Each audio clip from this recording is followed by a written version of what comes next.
হৃদয়ে থাকে যে সে না আল্লাহর বাছাইকৃত বান্দা ছাড়া এই হৃদয়ে কোরআন ধরে রাখতে পারে না। আমি এবছর একটা মাহফিলে যে ভেউ ভেউ করে কেঁদেছি। এই মাহফিলটা হলো কুড়িগ্রাম সদরের মতাজালপাড়া হাফেজিয়া মাদ্রাসা। প্রায় 10 থেকে 12 জন বাচ্চা সেখানে পাগড়ি নিয়েছে। আমাকে মুহতামিম সাহেব বলছেন, হুজুর ওই ছেলেটার দিকে তাকান। আমি তখন মঞ্চে, তখনও নির্বাচন হয় নাই, আমার দুই পাশে বসা আছে 2 দলের 2 জন এমপি প্রার্থী আর অন্যান্য নেতৃবৃন্দ সব বসা। আমি বসে আছি এইভাবে।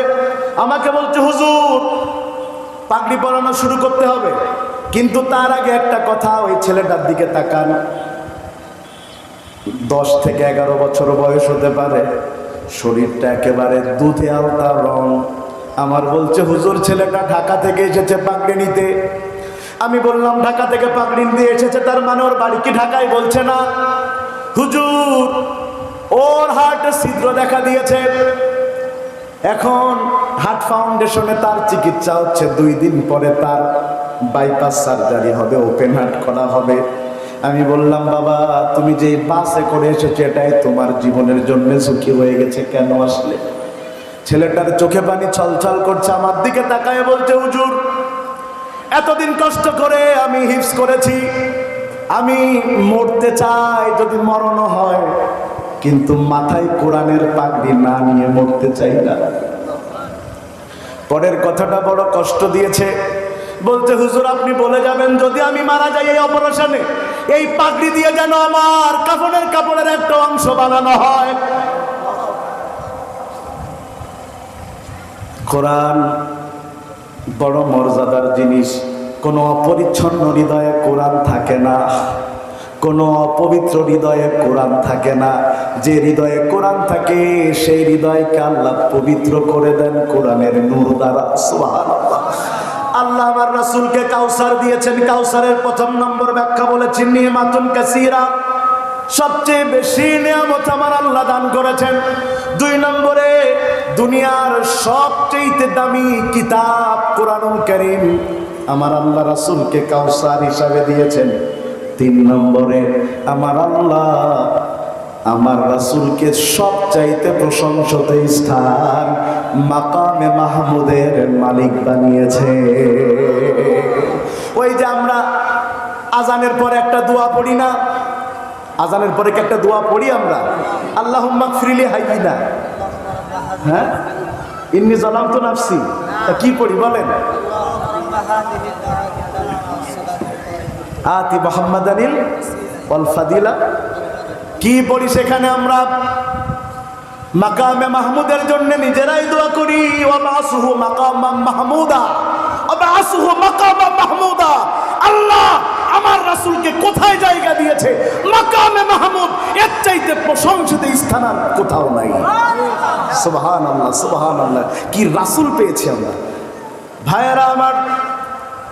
মাকামে মাহমুদ দেওয়ার পরে আমার আল্লাহ আমার রাসূলকে 4 নম্বরে এমন একটা জিনিস দান করেছেন যেটা হাসরের দিন আমার রাসূলের আগে আর কেউ পাবে না।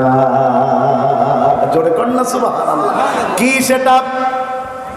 কি সেটা? খুব মন দিয়ে শুনেন আল্লাহর বান্দারা। কি সেটা? কিয়ামতের দিন মানুষেরা দৌড়াতে থাকবে, দাঁড়িয়ে থাকতে পারবে না। কারণ ওই হাসরের সময় সূর্যটা মাথার উপরে চলে আসবে। কেউ বলে 1 বিঘা, কেউ বলে 1 হাত, কেউ বলে 1 মাইল। বর্ণনা যেটাই হোক, এখান থেকে 15 কোটি কিলোমিটার দূরের সেই সূর্য তার পিছন সাইড দিয়া আমাদেরকে তাপ দেয়। 2 দিন আগে এত গরম লেগেছে মনে হচ্ছিল স্ট্রোক করে ফেলবো। আর কয়েকদিন পরে যদি এটা 47-48-এ যায়, মানুষ চলাচল করতে পারে না। ওই সূর্য সেই দিন 12টা মুখ মানুষের মাথার উপরে চলে আসবে, পায়ের তলে দাঁড়িয়ে থাকতে পারবে না। পাগুলো তামার মাটির গরমের কারণে পায়ের তাপ যেন পুরো শরীরকে গলিয়ে দিতে থাকবে। মানুষেরা দৌড়াতে থাকবে, দৌড়াতে থাকবে। আল্লাহ হয় জাহান্নাম দাও, নাই জান্নাত দাও, দুঃখ নাই, কিন্তু আল্লাহ দয়া করে বিচারটা করে দাও। দাঁড়িয়ে থাকতে পারছি না। সবাই পরামর্শ করে চলে যাবে আবুল বাশার আদম আলাইহিস সালামের কাছে যে বলবে আপনি আমাদের আবুল বাশার ইশফাআলানা, আজকে আপনি আমাদের সুপারিশ করে দেন ইলা রাব্বিক, আপনার রবের দিকে আপনি একটু বলে দেন যেন আল্লাহ আমাদের সুপারিশ করে দেয়। আদম আলাইহিস সালাম বলবে আমি তোমাদের আদি পিতা ঠিক আছে, কিন্তু আজকে আমি আল্লাহর গজবের ভয়ে আমি নিজেই ভীত, না জানি আল্লাহ আমার পরে রাগান্বিত কিনা। তুমি চলে যাও ঈসার কাছে অথবা মূসার কাছে অথবা নূহের কাছে অথবা ইব্রাহিমের কাছে, সবার কাছে তারা গিয়েছে। যার কাছে যায় সেই বলে ইয়া রাব্বি ইয়া নাফসি, ইয়া রাব্বি ইয়া নাফসি। প্রত্যেকের মুখে এই কথা বলে আমরা পারবো না। হঠাৎ করে সবার কানে আওয়াজ মধুর মতো ঢুকবে। সবাই যখন বলবে ইয়া রাব্বি ইয়া নাফসি, হঠাৎ করে একটা আওয়াজ সবার চাইতে ভিন্ন, তার কণ্ঠ বলছে ইয়া হাবলি ইয়া উম্মতি। মানুষের আওয়াজের দিকে দৌড়াতে থাকবে, মানুষেরা দৌড়াতে থাকবে, দৌড়াতে থাকবে। মানুষেরা দৌড়িয়ে চলে যাবে, যে দেখবে একজন মানুষ সেজদা দিয়ে আছে, তার চারপাশে নূরে, আল্লাহর নূরে নূরান্বিত। কতক্ষণ ধরে তিনি কাঁদছেন উম্মত জানে না, বান্দা জানে না, কাঁদছে আর শুধু সে একমাত্র তার উম্মতের মুক্তি চাচ্ছে। এক পর্যায়ে আল্লাহ বলছে ইরফা রাসাক ইয়া আইয়ুহান নবী, হে আমার নবী আপনি আপনার মাথাকে তুলেন। আপনি যেই সিজদা দিয়েছেন আপনার উম্মতের জন্য আমি আল্লাহ এত খুশি হয়েছি, আমি আপনার উম্মতকে মাফ করে দিয়েছি। আপনি যাকে খুশি বেছে বেছে আমার জান্নাতে প্রবেশ করা। কি নবী পেয়েছেন? তখনও সুপারিশের জন্য আর কেউ আল্লাহর পক্ষ থেকে অর্ডার প্রাপ্ত হয়? সবাই নিজেরা নিয়ে ব্যস্ত, নিজেরা ছাড়া চিনে না। কারণ হাসর এমন একটা দিন যেদিন ভাই ভাইকে ভুলে চলে যাবে, মা সন্তানকে ভুলে চলে যাবে। ইয়াউমা ইয়াফিরুল মারউ মিন আখিহি ওয়া উম্মিহি ওয়া আবিহি ওয়া সাহিবাতিহি ওয়া বানিহি। মায়ের কাছে যাবে মানুষ, বাবার কাছে যাবে।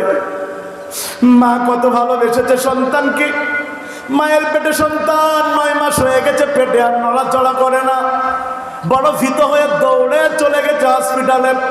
ডাক্তার সব দেখার পরে বলেছে মা তোমার পেটের অবস্থা বড় ক্রিটিক্যাল, যদি তোমারে বাঁচাই তোমার সন্তান মারা যাবে, যদি তোমার সন্তানের বাঁচাই তুমি মারা যাবা।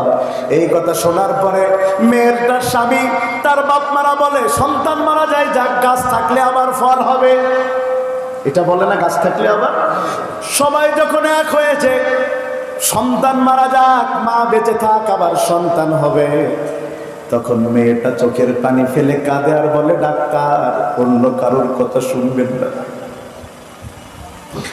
অন্য কারোর কথা শুনবেন না, আমার স্বামীর কথা শুনবেন না, আমার মায়ের কথা শুনবেন না, আমার পেটের সন্তান আমি চাই আমি মারা গেলেও যেন সে বেঁচে থাকে। মা মারা গেছে, সন্তান দুনিয়াতে এসেছে। যেই মা নিজের জীবন দিয়েও তার সন্তানকে বাঁচাতে চায়, কিয়ামতের দিন ওই মা তার সন্তানকে দেখে দৌড়াবে।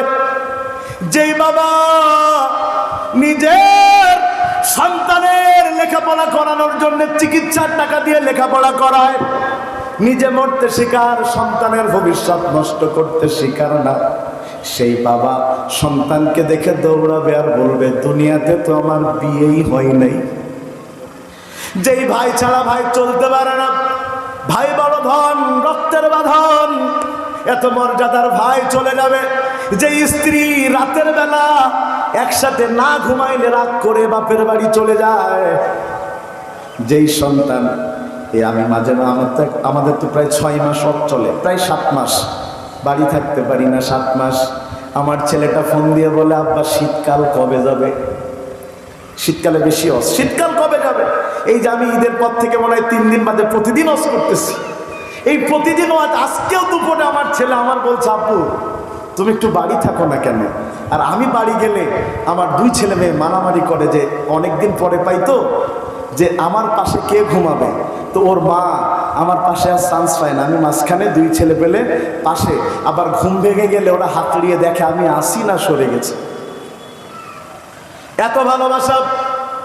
আমার মেয়েটা যদি বলে আমার আব্বা, ছেলেটা যে বলে চুপ আমার আব্বা, দুইজন মিলে জ্ঞানজাম করে।